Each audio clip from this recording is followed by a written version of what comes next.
They say you can tell everything about a man by looking into his eyes. For 6 months, I looked into Seo Joon-Hyuk's eyes and saw nothing but a broken soul. I found him shivering behind a dumpster in a rain-slicked alley, his clothes tattered, his hands shaking as he reached for a sandwich I could barely afford myself.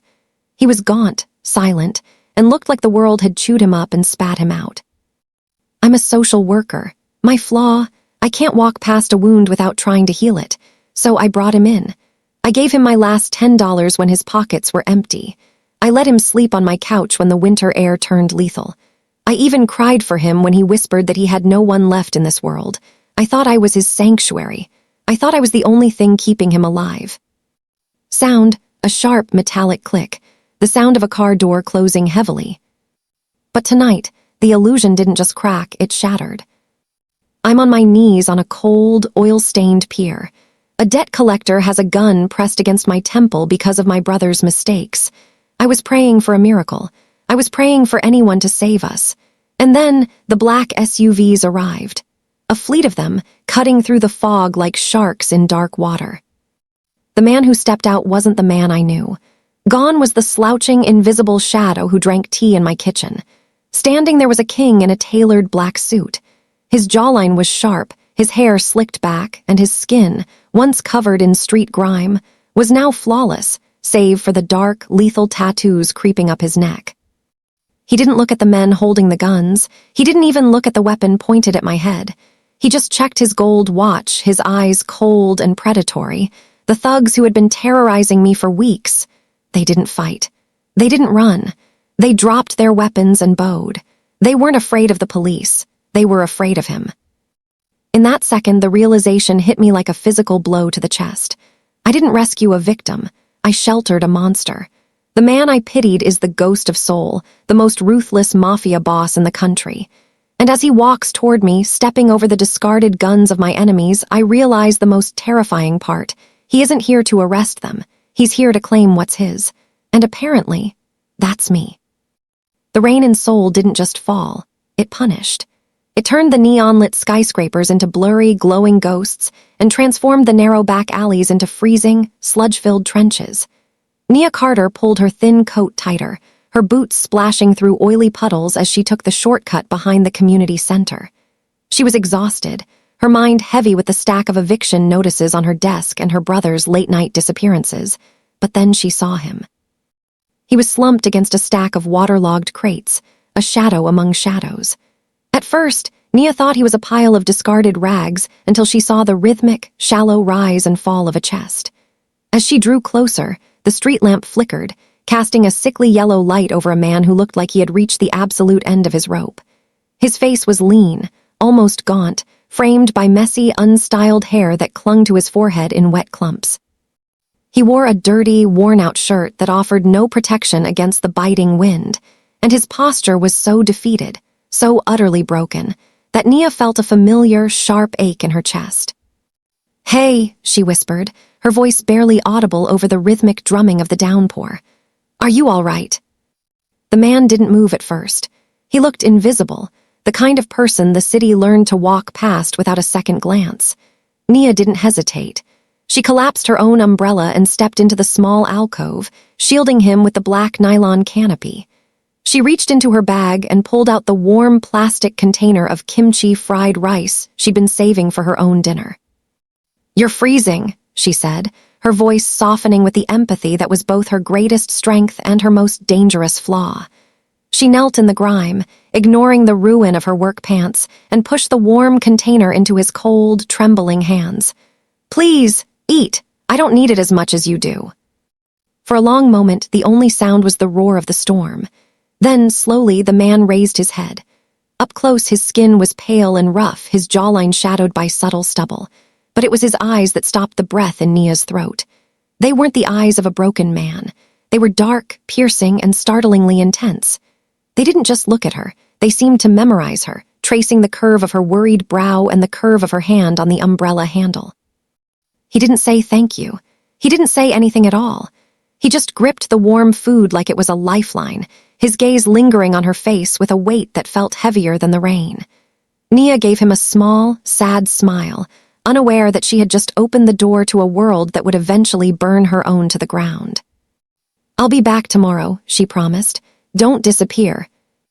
As she walked away, she felt those cold, dark eyes following her until she turned the corner, never realizing that the man in the dirt was already calculating the exact cost of her kindness.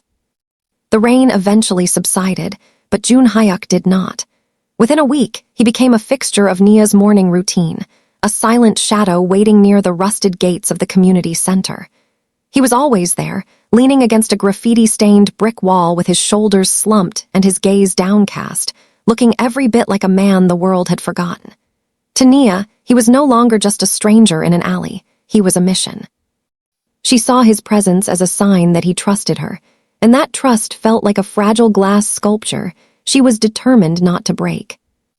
Every morning, she would stop at the corner deli and buy 2 coffees, black for her and something sweet and hot for him. When she handed him the cup, his fingers would brush hers, cold as ice, and she would feel a rush of protective heat. "You're still here," she'd say with a bright, encouraging smile. "That's good. Progress is showing up." He played the part of the silent, broken man with terrifying precision. He would nod slowly, his movements heavy and weary, giving her just enough of a reaction to keep her talking. He spoke in fragments, his voice raspy as if from years of disuse, mentioning a life lost to bad luck and a city that didn't care for the weak. It was a vacuum that Nia felt compelled to fill with her own words. As the weeks bled into a month, Nia began to treat him like a confidant. While he sipped the coffee she bought with her dwindling paycheck, she poured out her heart. She told him about her dream of opening a youth shelter, her frustrations with the bureaucracy that ignored the poor, and the mounting pressure of her brother Marcus's mysterious debts. She talked about the way the lights of Seoul looked from her tiny, cramped balcony, and how she wished she could just once feel like she wasn't drowning in everyone else's problems. Joon-Hyuk listened with an intensity that Nia mistook for genuine care. She didn't notice the way his eyes sharpened when she mentioned her brothers, new friends, or the specific street names where Marcus hung out. She didn't see the way he studied the rhythm of her life, what time she left for work, the route she took home, and the exact moment her guard dropped. To her, he was a project, a soul she was slowly nursing back to health. To him, every word she uttered was a piece of a puzzle, a map of her vulnerabilities that he was committing to memory. He was gathering intel under the guise of gratitude. He let her feel like the hero of his story, all while he was silently rebuilding his empire from the sidewalk. When she finally walked away each morning, heading into the building to help others, she felt a sense of purpose. She never looked back long enough to see the way his weary posture straightened the moment she was out of sight, or the way his empty, broken eyes turned as cold and calculating as a predator marking its territory. The fragile piece of Nia's morning routine shattered the moment she stepped through her front door that evening. The air in the small apartment smelled of metallic blood and cold sweat. Marcus was slumped at the kitchen table, his breathing ragged and wet. One eye was swollen shut, a deep purple blossom against his skin, and his lip was split so badly he could barely hiss through the pain. He looked small, terrified, and utterly broken, a mirror image of the man Nia thought she was saving on the streets. But this time, the victim was her own blood. "Marcus, oh God," Nia gasped, dropping her bag as she rushed to his side. Her hands trembled as she reached for the first aid kit, her mind racing through the terrifying implications of his injuries. He didn't have to say the name of the syndicate. The signature of their violence was written all over him. He had gambled with money that didn't belong to him, and now the debt had come to collect in flesh. "They're coming back, Nia," he wheezed, flinching as she dabbed at the blood on his temple. "They took the car. They said the house is next. They said if I don't have the full amount by Friday, they'll start with my fingers and end with you." Nia felt a cold, hollow dread settle in her stomach. The youth shelter, her dreams, her meager savings, it was all irrelevant now. She was staring at a death sentence wrapped in a family name. Yet, even as the walls of her world closed in, her first instinct was to shield the vulnerable. The next morning, when she met Joon-Hyuk at their usual spot, she wore a mask of exhausted composure. Her eyes were red-rimmed from a sleepless night of checking the locks, but she forced a smile as she handed him his coffee. She watched him lean against the brick wall, his clothes still dusty, his expression carefully neutral. She looked at his gaunt face and felt a surge of protective guilt. How could she tell him that her world was on fire?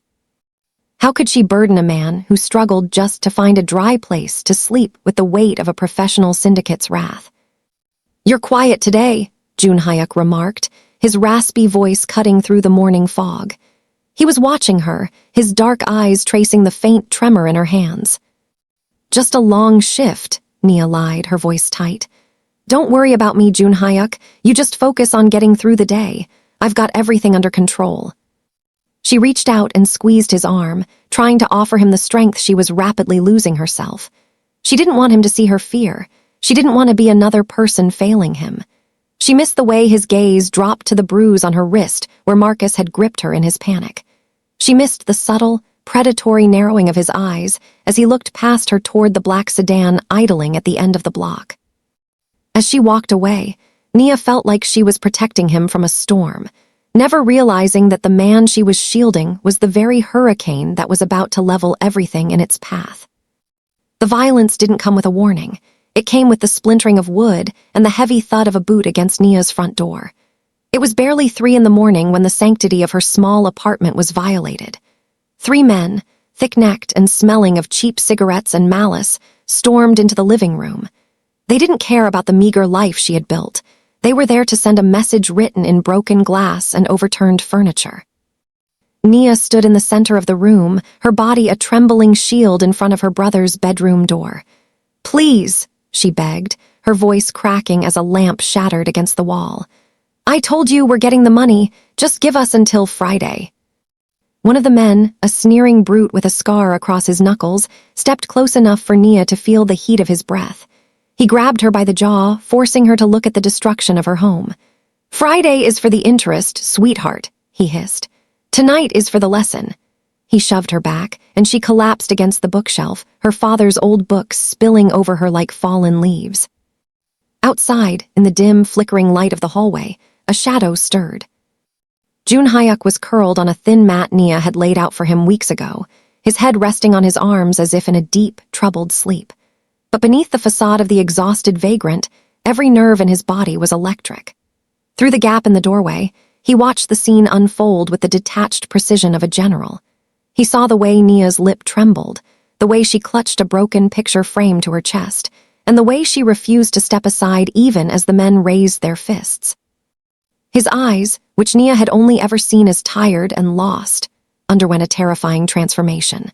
The weariness evaporated, replaced by a cold, obsidian, predatory glint. The poor man was gone. In his place was a man who had seen more blood than the men inside could ever dream of spilling. His hand, tucked beneath his tattered jacket, tightened around a heavy, silver lighter, a nervous habit from a life he had temporarily discarded. He could have ended it in seconds. He could have stepped through that door and left 3 corpses on the linoleum. But he waited. He needed to know if Nia Carter's kindness was a seasonal whim or a fundamental truth.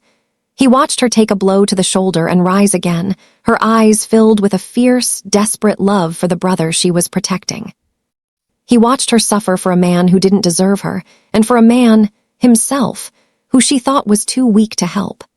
As the debt collectors finally retreated, promising to return for the rest of her, Joon-Hyuk let his head sink back onto the mat. The deadly light in his eyes didn't fade. It simply went underground, smoldering with a new, possessive fire. Nia had proven she would sacrifice everything for those she loved. Now, Joon-Hyuk decided, it was time for the world to learn what happened when someone touched what belonged to the ghost of Seoul. The morning after the apartment was ransacked, the sun didn't bring warmth, it only exposed the wreckage. Nia's shoulder throbbed where she'd hit the bookshelf, and her hands shook as she swept up the shards of her life. Marcus was catatonic, locked in his room, paralyzed by a fear that Nia couldn't afford to share. She needed air. She needed to see the one person who expected nothing from her, the one man whose problems were simpler than her own. She needed to find Joon-Hyuk. She hurried toward the alleyway, her breath hitching in the cold morning air. She had a thermos of hot soup clutched in her hands, a desperate peace offering for a man she feared had been terrified by the noise of the night before. But as she rounded the corner into the familiar, damp alcove, her heart plummeted. The thin mat she had given him was gone. The small pile of crates he used as a headrest had been kicked aside. The space felt hollow, stripped of the quiet, heavy presence that had anchored her mornings for months. "Joon-Hyuk!" she called out, her voice echoing against the brick walls. "Joon-Hyuk, are you there?" Only the dripping of a leaky pipe answered her.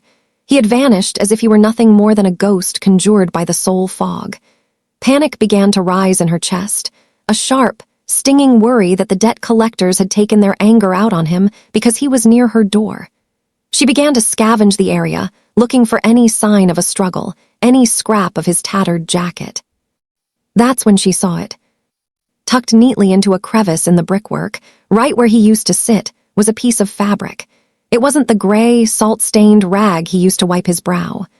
Nia reached out, her fingers brushing against something startlingly soft. She pulled it from the wall and felt her breath hitch. It was a handkerchief made of heavy, cream-colored silk, its edges hand-rolled and perfectly crisp. It was impossibly clean, smelling faintly of expensive sandalwood and something metallic, like the scent of a new car or a clean blade. In the corner, embroidered in a subtle, silver thread, was a crest she didn't recognize, but its elegance felt like a scream in the middle of a library. This wasn't something a man living on the streets would own. This was a piece of another world, a world of private jets, silent boardrooms, and whispered orders. Nia stared at the silk in her roughened, working-class hands, a cold chill trickling down her spine. The poor man who had shivering hands and a defeated slouch couldn't have carried this. The math of her life was suddenly failing to add up. She realized then that she hadn't been protecting a victim from the world. She had been a spectator to a performance. As she clutched the expensive fabric to her chest, the first real crack in the disguise began to widen. And for the first time, Nia felt a flicker of fear not for Joon-Hyuk, but of him. The smell of salt and rotting wood filled Nia's lungs as she was shoved roughly onto the rusted metal of the pier. The industrial cranes loomed over her like skeletal giants, and the dark water of the Han River slapped against the pilings with a rhythmic, funeral thud. Her hands were bound behind her back, the plastic zip ties biting into her wrists, but the physical pain was nothing compared to the terror of seeing Marcus collapsed a few feet away, his face a roadmap of fresh bruises. "Last chance, Nia," the lead debt collector growled, his voice a gravelly scrape against the silence of the docks. He drew a serrated folding knife, the blade catching the oily reflection of the distant city lights. "Your brother's life is a bad investment, but maybe you're worth enough to settle the interest." Nia squeezed her eyes shut, her heart hammering against her ribs like a trapped bird. She thought of the silk handkerchief she had tucked into her pocket, the only thing that made no sense in her crumbling world. She prayed for a miracle, for a witness, for anything to break the suffocating darkness of the pier. Then the air changed. It wasn't a sound at first, but a vibration, a low, rhythmic thrumming that shook the very metal beneath her knees. From the shadows of the shipping containers, twin beams of blinding LED light cut through the fog, followed by another pair, and then another. A synchronized roar of high-performance engines drowned out the sound of the river. 6, then 12, identical black luxury SUVs surged onto the pier, moving with the precision of a military strike. They didn't just arrive. They surrounded the dock in a perfect, suffocating semicircle, their headlights creating a wall of white light that turned the night into a staged execution. The debt collectors froze. The man with the knife didn't strike. His hand began to shake, the blade rattling against his knuckles. These weren't the police. There were no sirens, no shouted commands. There was only a terrifying, heavy silence as the SUVs came to a synchronized halt. Nia watched through blurred vision as the men who had spent weeks terrorizing her, men she thought were the kings of the underworld, suddenly looked like frightened children. The lead thug's face drained of color, his knees visibly wobbling. "No," he whispered, the knife slipping from his nerveless fingers and clattering onto the metal. "Not them, not the ghost." The back doors of the lead vehicle opened, and a dozen men in charcoal gray suits stepped out, their posture rigid, their faces masks of professional lethality. They didn't reach for weapons. They didn't need to. Their presence alone had turned the pier into a tomb. As they formed a corridor leading toward the central car, Nia felt a chill that had nothing to do with the river breeze. The atmosphere had shifted from the chaotic violence of common thugs to the cold, calculated dominance of true power. Someone was coming, and as the heavy silence stretched, Nia realized with a jolt of pure dread that the man she had fed in the rain was about to step into the light. The silence on the pier was absolute, broken only by the rhythmic clicking of cooling engines and the distant, mournful cry of a harbor bird. Nia's breath hitched as a polished leather shoe touched the oil-stained asphalt. The man who stepped out of the lead SUV didn't just occupy the space. He commanded the very air around it. He was draped in a tailored black suit that fit his frame with lethal precision, the fabric shimmering under the harsh LED floodlights like the skin of a predator. Nia's brain refused to process the image. This man stood with his shoulders squared, a terrifying grace in his movement that made him look a foot taller than the beggar she had known. As he adjusted the cuff of his crisp white shirt, the light caught the heavy gold of a luxury wristwatch, a stark, glittering contrast to the dirt-stained wrists she had once tried to warm. But it was his neck that stole the air from her lungs. The high collar of his suit was slightly open, revealing intricate, dark tattoos that coiled up toward his jawline like snakes in the grass. It was Joon-Hyuk. The gaunt, tired mask had been stripped away, revealing a face of sharp, chiseled marble. His eyes, once downcast and weary, were now terrifyingly clear, cold obsidian orbs that held the weight of 1,000 death sentences. He didn't look like a man who had ever known hunger. He looked like a king who had simply been playing in the dirt. The lead debt collector, the man who had been a god of terror only moments ago, let out a pathetic, whimpering sound. He dropped to his knees, his forehead hitting the wet metal of the pier. "Lord Seo," he choked out, his voice trembling with a primal, bone-deep fear. We didn't know she was yours." Joon-Hyuk didn't answer. He didn't even look at the man. He walked toward Nia, his gaze fixed on her shocked, tear-streaked face. As he passed the kneeling thug, his hand moved with a speed that the human eye couldn't track. There was a dull, sickening crack, a sound like a dry branch snapping in winter. Joon-Hyuk hadn't even broken his stride. He hadn't blinked. He simply eliminated the threat with the casual indifference of someone swatting a fly. The thug crumpled to the ground, lifeless, as Joon-Hyuk stopped inches away from Nia. He reached down, his clean, powerful hand grasping the zip ties at her wrists. With a single, effortless jerk, the plastic snapped. Nia looked up at him, her mouth parted in a silent scream of realization. The man she had sheltered, the poor soul she had wept for, was the ghost of Seoul. "You're late, Nia," he said, his voice no longer raspy but deep, melodic, and chillingly calm. "I told you I don't like it when you stay out past dark." Nia felt the world tilt, the cold metal of the pier beneath her knees feeling suddenly like shifting sand.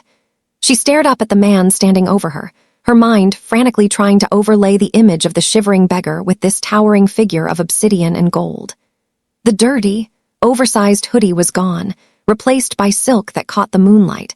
The trembling, hesitant hands were now steady and stained with the fresh blood of the man he had just broken.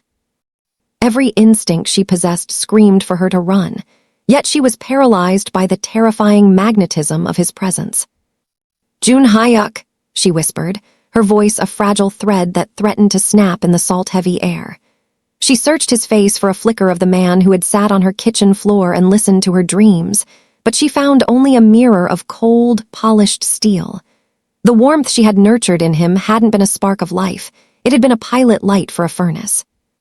He stepped closer, the shadow of his tailored frame swallowing her whole.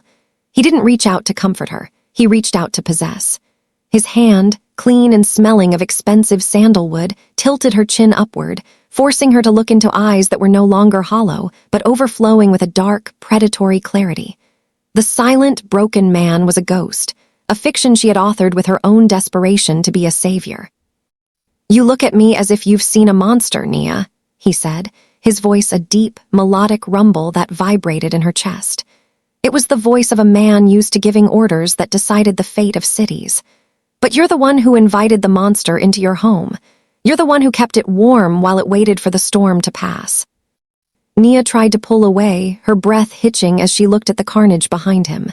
The other debt collectors were being rounded up by his silent, suit-clad soldiers like cattle for the slaughter. I thought you were dying," she choked out, a sob finally breaking through her shock. "I thought I was helping you." A ghost of a smile touched his sharp, chiseled lips, a cold, beautiful expression that held no mercy. He leaned down, his face inches from hers, the scent of him intoxicating and terrifying all at once. "You did help me," he murmured, his gaze dropping to her bruised lip with a sudden, sharp intensity. "You fed me when I was hungry, Nia. You gave me a sanctuary when my own world was burning, and I am a man who always pays his debts." He straightened up, turning his back on her as his men dragged the remaining thugs toward the edge of the water. His command was soft, yet it carried over the roar of the river with chilling finality. "Now, I'll feed your enemies to the dogs, and after that, we'll discuss what you owe me for the life I've just given back to you." The morning sun rose over Seoul, but it didn't reach Nia. She sat on a plush velvet sofa in a penthouse that looked down on the very streets where she had once searched for spare change to buy soup. The apartment was a masterpiece of glass and steel, filled with the scent of lilies and the silent, terrifying efficiency of men in suits who bowed whenever she passed. Her brother's debts had vanished overnight, erased by a single phone call from a man whose name was now whispered with a shudder across the city. Marcus was safe, tucked away in a private clinic, but Nia had never felt more like a prisoner. The door clicked open with a soft, weighted finality. Joon-Hyuk walked in, the morning light catching the sharp edge of his jaw and the silver crest on his silk tie. He looked immaculate, a king returned to his throne, with no trace of the poor man left in his posture or his eyes. He didn't ask how she was. He simply sat across from her, his presence filling the room until the air felt too thick to breathe. "You're wondering if any of it was real," he said, his voice a smooth, low vibration that cut through her thoughts. Nia looked at him, her hands trembling as she clutched a cup of tea she hadn't touched. "Was it? The alley, the shivering, the way you looked at me like I was the only person who saw you." Joon-Hyuk leaned forward, his dark, intense gaze locking onto hers. "I was hiding, Nia. A coup within my own ranks meant I had to become invisible or die. That alley was a tactical choice. But you were a distraction I hadn't planned for." He reached out, his clean, powerful fingers tracing the line of her jaw with a possessiveness that made her skin crawl and burn all at once. "While my men were being slaughtered in the streets, I was eating fried rice on your kitchen floor. You gave me a humanity I didn't think I possessed. You were the only human thing in a world of ghosts." Nia pulled back, her voice a jagged whisper. "So I was just a shield, a way for you to stay under the radar while you waited for your chance to strike back." "At first," he admitted, his eyes softening into something even more dangerous than his anger. "But then I realized that the world I built is cold. It's gray. It's built on the bodies of men who tried to take what is mine." He stood up, walking to the floor-to-ceiling window that overlooked the sprawling metropolis. "Look at this city, Nia. I own it. But everything I touch turns to ash or blood, except for you." He turned back to her, the silhouette of the ghost of Seoul framed against the sky. "You are the only thing I own that isn't stained, Nia, and I intend to keep you that way. You wanted to save the world, didn't you? Now you have the resources to do it, but you do it from here, under my shadow, under my protection." Nia looked around the magnificent, silent room and realized with a sickening jolt that the bars of her cage were made of 24-karat gold. She had saved a monster, and in return, he had made her his most precious trophy. The debt was paid, but the price was her life.